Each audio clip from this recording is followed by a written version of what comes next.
My alpha husband let his fated mate move in with us after he found her, claiming to just pity her orphan status, but then he spent every night with her and even allowed her to take Luna's place. I couldn't stand it and went to my husband's uncle, the Alpha King, for justice, but I didn't realize that he was my destined partner, so I impulsively kissed him in retaliation. Maximus's lips were pressed against mine, but he didn't kiss me back. I tilted my head back and deepened the kiss. Suddenly, Maximus's hand grabbed my hair, pulling our lips apart. I watched as he touched his lips with his other hand. Our eyes met. His gaze was burning with intensity. Excitement surged through my body. Uncle Maximus, do you want me to call you that? Do you think it's still appropriate to call you that now? I murmured, a smile tugging at my lips. What are you doing? Maximus's hand tightened around my throat, but he didn't apply much pressure. I swallowed and innocently said, I'm kissing my partner. Maximus tightened his grip on my throat, his voice hoarse as he warned, be careful, little one, they might not find your body later. The lack of air made my face flush red. I was bargaining with danger. But you'll go see your partner, won't you? As long as you come every day, everything will be fine, I said, grinning mischievously. He looked into my watery eyes before getting up and walking away.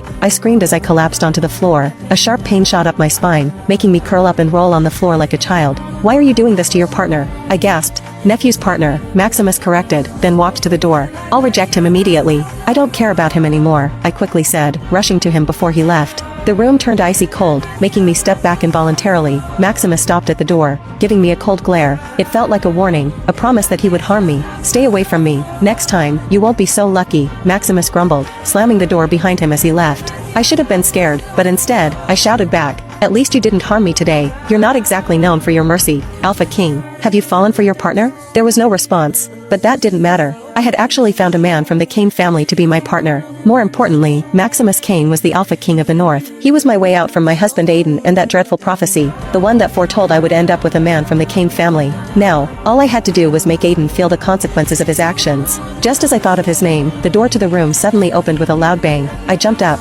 looking at Aiden standing in the doorway. His eyes were changing color, his wolf instincts seemed ready to explode, and he was on the verge of unleashing his fury. Why do I smell another man on you, Zia? He roared as he charged toward me. I couldn't dodge in time, so I